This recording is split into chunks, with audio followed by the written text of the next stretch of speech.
I'm Shirley Paulson in conversation with Natalie Renee Perkins. We're talking about my book, Illuminating the Secret Revelation of John, Catching the Light. And we invite you to listen in.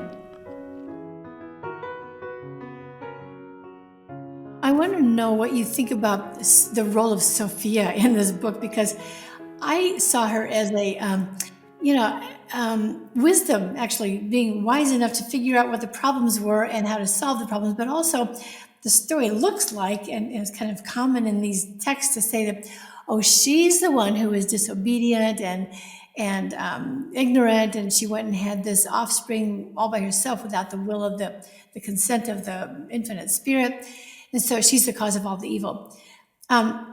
What's your take on that? How do you read Sophia? I was so confused on that because it was like, okay, she's doing this thing that seems like ultimately is to right something that she can see is wrong, but then I kept reading about how she was disobedient when she did it, and I was so confused by that. I don't know, but I imagine that a lot of things we operate in, again, I always just keep tying it back to what we're doing. Can be seen as disobedient, but are ultimately trying to right a wrong, right?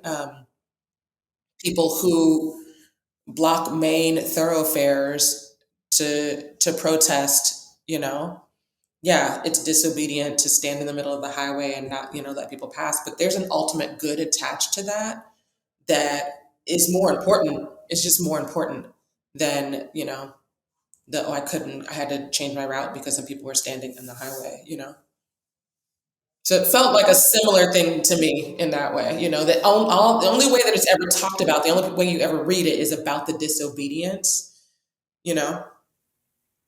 Yeah.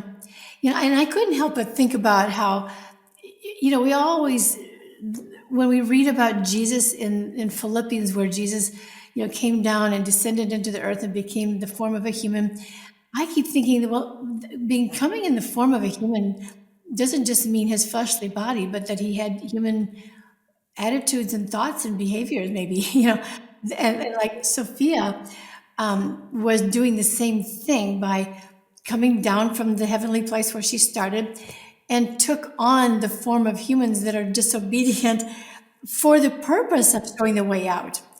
And so I think that's a wise thing. That's why wisdom would be the one who knows the way out. And that's a very interesting connection you're making, Natalie, to show that there are times where civil disobedience is what gets our attention to see the way out. And the way out has been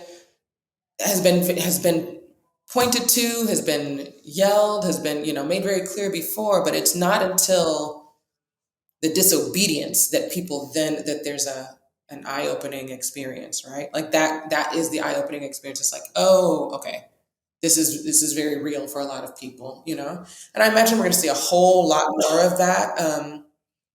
Just based on what's been happening in our country, we're going to see a whole lot more of that in the coming years. And I just wish that that this story, this text, was a little more well known in that moment, and that your work on it, on how people can hold this and understand it, was something that was read in those grassroots movement spaces. Because I think that it would really give them a different vantage point for their work, or at least fortify what they're already thinking around it. You're raising a huge question in my mind here as to the role of disobedience, which leads to violence, of course, and where does it stop? And boy, it brings to my thought the question, okay, there's violence on the side that began the problem in the first place, like the Romans and their crucifixion and all that, and their Roman military aggression. And then there was resistance to it. And then maybe through Sophia's disobedience, something disrupted things and stirred things up so that we could take a good look at things and fix them. So my question is, it seems obvious to me that she was right to do that. And it's also right to fix the racism, sexism, and all those isms that we're dealing with today. So then, how do we know which is right, but is there some way that says this violence is right and that violence is wrong? And I guess for me, it goes back to the story in the Secret Revelation of John, where it starts off with a long description of the goodness of God, that there's love and wisdom and forethought and all those sort of moral virtues. And Yaldabaoth is attributed with arrogance and greed and selfishness. So is that what we're fighting about? Or what, how do you see this kind of struggle? How would you define it? Well, I always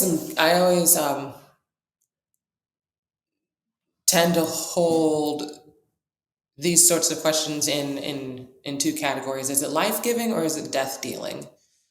Right? So, are we bringing life, or are we bringing death?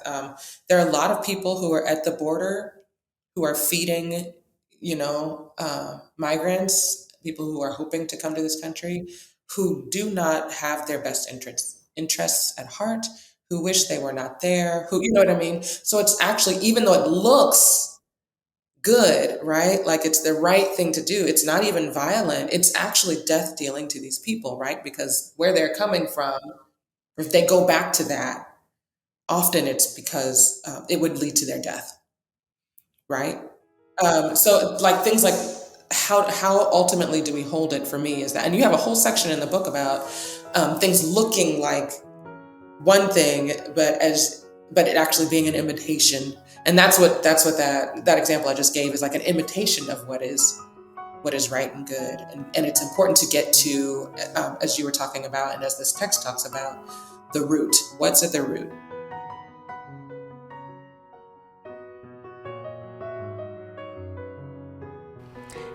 Thanks for being with us.